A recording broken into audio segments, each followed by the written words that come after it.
Hello दोस्तों, हर एक व्यक्ति के लिए same sugar testing pattern suitable नहीं होता। किसी व्यक्ति को बार बार चेक करने की आवश्यकता होती है, किसी व्यक्ति को कम बार भी चेक करने से चल सकता है, किसी व्यक्ति को किसी पर्टिकुलर टाइम पर ज़्यादा चेक करने की आवश्यकता हो सकती है, किसी पर्टिकुलर व्यक्ति को दिन में कई बार चेक करने की आवश्यकता हो सकती है, कई व्यक्ति को कई हफ्तों में एक बार भी चेक करे तो चलेगा। तो क्या एग्जैक्टली रिकमेंडेशंस है और किस तरह से हम एक पर्सनलाइज्ड प्लान डेवलप कर सकते हैं, ये समझते हुए कि एक पर्टिकुलर व्यक्ति को कितने बार चेक करना चाहिए, किस व्यक्ति को ज़्यादा किस व्यक्ति को कम,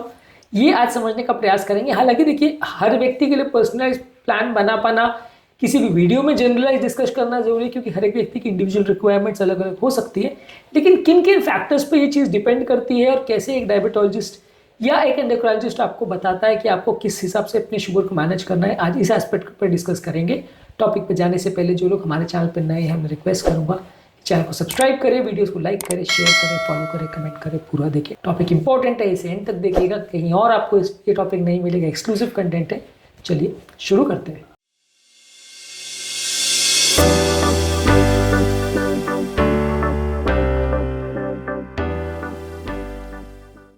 सबसे पहले आपको ये समझने की जरूरत है कि आपका गोल या पर्पस क्या है टेस्टिंग करने का, उसके हिसाब से डिसाइड होगा कि आपकी क्या फ्रीक्वेंसी होगी। मान लीजिए अगर आपको अपना daily blood sugar values check करना है तो एक वो जनरल पैटर्न हो गया। अगर आपको एक स्पेसिफिक पैटर्न देखना है कि मान लीजिए खाना खाने के बाद क्या होता है, एक्सरसाइज के बाद क्या होता है, मेडिसिन के बाद क्या होता है, एक पर्टिकुलर खाने के बाद या एक पर्टिकुलर मेडिसिन या एक पर्टिकुलर एक्सरसाइज के बाद क्या होता है, उसका स्पेसिफिक इफेक्ट देखना है, तो उस हिसाब से आपका शुगर टेस्टिंग डिसाइड होगा। अगर एक्सरसाइज का टेस्ट करना है तो एक्सरसाइज के पहले और बाद में आप चेक करेंगे, अगर मील्स का देखना है तो मील्स के पहले और बाद में आप चेक करेंगे, और अगर आपको किसी मेडिसिन का देखना है तो वो मेडिसिन से पहले और बाद में और उससे कई घंटे बाद क्या इफेक्ट आ रहा है ये चेक करेंगे। तो क्या आपका पर्पस है वो डिसाइड करेगा आपकी क्या फ्रीक्वेंसी होगी। यदि कोई मेडिसिन नहीं दी जा रही है या कोई इंसुलिन का डोजेज चेंज किया जा रहा है, सडन डोजेज में चेंज हुआ है, तो उसमें आपको उस टाइम पे ज़्यादा फ्रीक्वेंसी रखनी पड़ेगी। मान लीजिए कोई पर्टिकुलर फूड का या पर्टिकुलर एक्टिविटी का आप रिस्पॉन्स देखना चाह रहे हो कि ये पर्टिकुलर चीज़ से मेरे को कितना शुगर वेरिएशन आ रहा है, आ भी रहा है कि नहीं, तो आपको ज़्यादा टेस्टिंग रखनी पड़ेगी। ऑब्वियसली ये सारी चीज़ों में कंटिन्यूस ग्लूकोज मॉनिटरिंग टेक्निक का कोई तोड़ नहीं है। कंटिन्यूस ग्लूकोज मॉनिटरिंग टेक्निक आप यूज़ करते हो, सीजीएम टेक्निक आप यूज़ करते हो, तो उसमें बहुत अच्छे रिजल्ट्स आपको मिलेंगे और बहुत परफेक्टली आपको पता चल जाएगा कि शुगर वैल्यूज कितनी आ रही है। लेकिन फिर भी मान लीजिए अगर आपको ऐसा है कि आप फिंगरप्रिंट टेक्निक से ही करना चाह रहे हो, सीजीएम आप अवेलेबल नहीं है आपके पास, या इतना खर्चा आप करना नहीं चाह रहे हो क्योंकि 4,500-5,000 हज़ार रुपये का सेंसर आता है, 14 दिन चलता है, तो वो आप नहीं करना चाह रहे हो, तो किस फ्रीक्वेंसी से आपको करना है ये इस बात पर डिपेंड करेगा कि आपका टेस्टिंग का पर्पस क्या है। इसके अलावा अगर किसी व्यक्ति को टाइप 1 डायबिटीज है और अपने हर इंसुलिन के डोज को अगर वो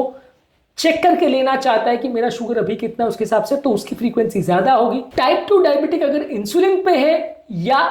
स्ट्रॉन्ग या शॉर्ट एक्टिंग मेडिसिन पर है तो उसकी ज्यादा फ्रीक्वेंसी होगी। जिनकी कम दवाएं चल रही है या जिनको शुगर वैल्यूज बिल्कुल बॉर्डर लाइन है या जिनको ऐसी दवाई चल रही है बहुत जो लॉन्ग एक्टिंग है, वैसे व्यक्ति को उतना बार बार चेक करने की जरूरत नहीं, क्योंकि आपको बार बार दवाइयों को चेंजेस करने की आवश्यकता नहीं है।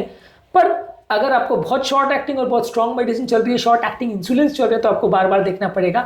प्रेगनेंसी रिलेटेड डायबिटीज यानी जेस्टेशनल डायबिटीज अगर किसी को है तो उसको बार बार चेक करना चाहिए। वैसे लोगों में आपको ज़्यादा फ्रीक्वेंसी रखने की आवश्यकता है ताकि आपका शुगर वैल्यू ज़्यादा अच्छे से मॉनिटर हो पाए, मैनेज हो पाए। इसके अलावा अगर किसी व्यक्ति को कोई स्पेसिफिक टाइमिंग के हिसाब से अपनी शुगर को देखना है, मान लीजिए कोई व्यक्ति को अपना फास्टिंग शुगर देखना है कि डेली खाली पेट मेरा शुगर कितना रहता है, तो उस हिसाब से वो टेस्टिंग करेगा, क्योंकि ये आपको बताएगा कि आपका बेसलाइन शुगर कैसा रह रहा है और मेडिसिन और इंसुलिन की डोजेस को आपको कैसे एडजस्ट करना है। अगर आपको खाने के जस्ट पहले का देखना है कि ये देखने के लिए आपका बेसलाइन शुगर कैसा रह रहा है और आपको खाने का डोज किस हिसाब से एडजस्ट करना है, खाने के लिए दवाई को किस हिसाब से एडजस्ट करना है, तो उसको प्री मील टेस्टिंग बोलते हैं, जो कि खाने से 15 से 30 मिनट पहले चेक होता है। पोस्ट मील में खाने से 1 या 2 घंटे के बाद आप चेक करते हो, जिसमें कि आप ये देखते हो कि आपका पर्टिकुलर खाने में जो कार्बोहाइड्रेट्स बॉडी पे कैसा रिस्पॉन्स आया, ये पर्टिकुलर खाद्य पदार्थ को ऐसे बनाने से क्या फर्क पड़ रहा है, ये पर्टिकुलर खाद्य पदार्थ को इसके साथ खाने से क्या फर्क पड़ रहा है, ये सब चीज़ों में भी एग्जैक्टली कैसे फर्क पड़ता है, ये भी हमने सीजीएम टेक्निक में काफ़ी वीडियोज़ में डॉक्यूमेंट किया है। पर ओवरऑल एक अंडरस्टैंडिंग के लिए आप समझ सकते हैं कि अगर किसी व्यक्ति का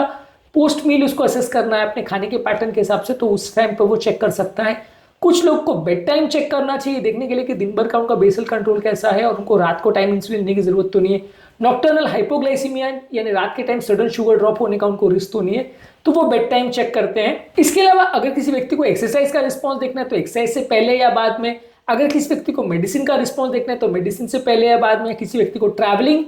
का मैनेज करना है तो अपने डाइटरी चेंजेस जो ट्रैवल के दौरान हो रहे हैं तो उसके हिसाब से वो अपनी फ्रीक्वेंसी को एडजस्ट कर सकता है। तो आप किस टाइम पर चेक करना चाह रहे हो वो भी इस बात पर डिपेंड करेगा कि आपका पर्टिकुलर पर्पस क्या है और आप उसके लिए क्या देखना चाह रहे हो, आपके लिए इंफॉर्मेशन कौन सी इंपॉर्टेंट है, उसके हिसाब से आप चेक करना चाहोगे। इसके अलावा आपका ट्रीटमेंट का गोल क्या है। यदि आप एक टाइट शुगर लेवल मेंटेन करना चाहते हो तो आपको ज़्यादा टेस्टिंग करना पड़ेगा। यदि आप इंसुलिन पे या शॉर्ट एक्टिंग ड्रग्स पे हो तो ज़्यादा चेक करना पड़ेगा। यदि आपने रिसेंटली अपने डाइट में, एक्टिविटी में और स्ट्रेस लेवल्स में कोई सिग्निफिकेंट चेंज आपने देखा है कि नींद पूरी नहीं हो रही, पेन हो रहा है, ये सारी चीज़ें आपकी शुगर वैल्यूज को अफेक्ट कर सकती है, तो उस टाइम पे आपको चेकिंग की फ्रीक्वेंसी बढ़ानी पड़ेगी ये समझने के लिए कि उस पर्टिकुलर एक्टिविटी या लाइफस्टाइल का आपके शुगर वैल्यूज पर क्या इफेक्ट हो रहा है। ओवरऑल एक पर्सनलाइज प्रोग्राम बनाने के लिए जरूरी ये है कि आप अपने जो भी रिजल्ट्स आ रहे हैं उसको ट्रैक करिए और किसी डायरी में एंट्री करिए या किसी एप्लीकेशन में एंट्री करिए कि किस दिन आपने कितने बार शुगर चेक किया, किस डेट पर कितने बार किया,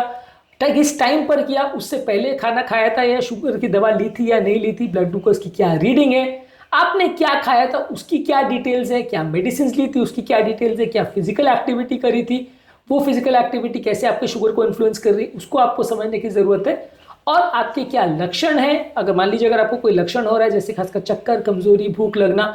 पसीना आना, बेचैनी होना, इस तरह के लक्षण हो रहे हैं तो क्या लक्षण थे तो उसको भी आप नोट डाउन करें। तो ये बाद में एक पर्सनलाइज प्लान डेवलप करने में काफ़ी मदद करता है। ये प्लान या ये लॉग्स जो आप अपने डॉक्टर को दिखाएंगे तो वो आपकी शुगर की रिक्वायरमेंट्स को बेटर वे में समझ पाएगा और उसके हिसाब से आपकी दवाओं को बेटर वे में एडजस्ट कर पाएगा। यूजली लोगों के एक प्री डिफाइंड टारगेट लोगों को दिया जाता है कि आपका शुगर वैल्यूज नॉर्मली प्री मील या खाली पेट 80 से 130 के बीच में रहना चाहिए, पोस्ट मील मैक्सिमम 180 तक रहना चाहिए, fasting glucose maximum around 80 to 120 रहे तो अच्छा है, प्री मील का 130 तक अलाउ करते हैं और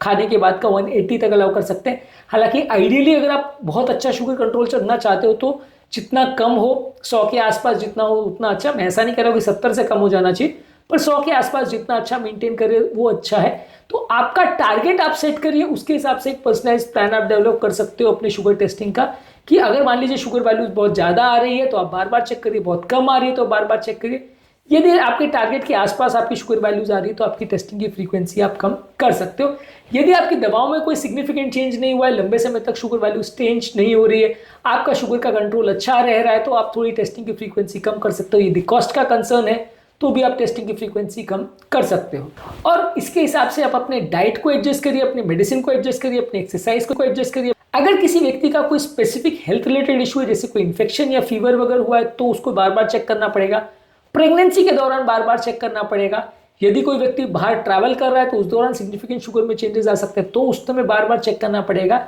यदि कोई मानसिक तनाव उसको आ रहा है, सडनली रिसेंटली उसकी नींद वगैरह पूरी नहीं हो रही, मेंटल स्ट्रेस बहुत बढ़ गया है तो वैसे टाइम पे बार बार चेक करना पड़ेगा। कौन कौन से पेशेंट्स को बार बार या ज़्यादा बार फ्रीक्वेंसी से शुगर को चेक करना चाहिए उस पर हमने एक सेपरेट वीडियो किया, उसको भी जरूर चेक कर लीजिएगा। देखिए प्रैक्टिकली गाइडलाइंस ऐसा कहती है कि आपकी शुगर की टेस्टिंग बार बार होनी चाहिए। अपने इंडियन सिनेरियो में ज़्यादातर लोग हफ्ते में एक बार भी नहीं करना चाहते हैं शुगर वैल्यूज को चेक, जो कि गलत है, जिसके बिना आपका शुगर कंट्रोल करना बहुत मुश्किल हो जाता है। पर आपको कॉन्सेप्ट को समझना जरूरी है कि यदि आपको शुगर का कंट्रोल अच्छे से करना है तो उसको बार बार चेक करना जरूरी है। और यदि कंटिन्यूस ग्लूकोज मॉनिटरिंग टेक्निक आप अफोर्ड कर सकते हैं तो वो बहुत अच्छा है क्योंकि वो आपको बहुत सारी इंफॉर्मेशन देता है जिसके बेसिस पे शुगर वैल्यूज को मैनेज करना, मेंटेन करना काफ़ी ईजी हो जाता है। तो कंटिन्यूस ग्लूकोज मॉनिटरिंग आजकल अवेलेबल है, काफ़ी कॉस्टली ज़रूर है लेकिन उसके बेसिस पे आप अपने शुगर वैल्यूज को काफ़ी बेटर वे में मैनेज और मेंटेन कर सकते हो। ये कॉन्सेप्ट को जानना और समझना जरूरी है। कंटिन्यूस ग्लूकोज मॉनिटरिंग कैसे वर्क करता है, उसके क्या फैलेसीज और इश्यूज होते हैं, वो सारे हमने अलग अलग वीडियोस में कवर किए हैं। उसके साथ कंटिन्यूस वैसे भी हमने शॉर्ट्स भी किए हैं जिसमें कंटिन्यूस ग्लूकोज मॉनिटरिंग से अलग अलग खाद्य पदार्थों में कितना शुगर कम ज़्यादा होता है वो भी आपको दिखाया है। वो वीडियोज़ भी जरूर देख लीजिएगा। टॉपिक एंड करने से पहले जो लोग हमारे चैनल पर नए हैं मैं रिक्वेस्ट करूँगा कि चैनल को सब्सक्राइब करें, वीडियोज़ को लाइक करें, शेयर करें, फॉलो करें, कमेंट करें, पूरा दें।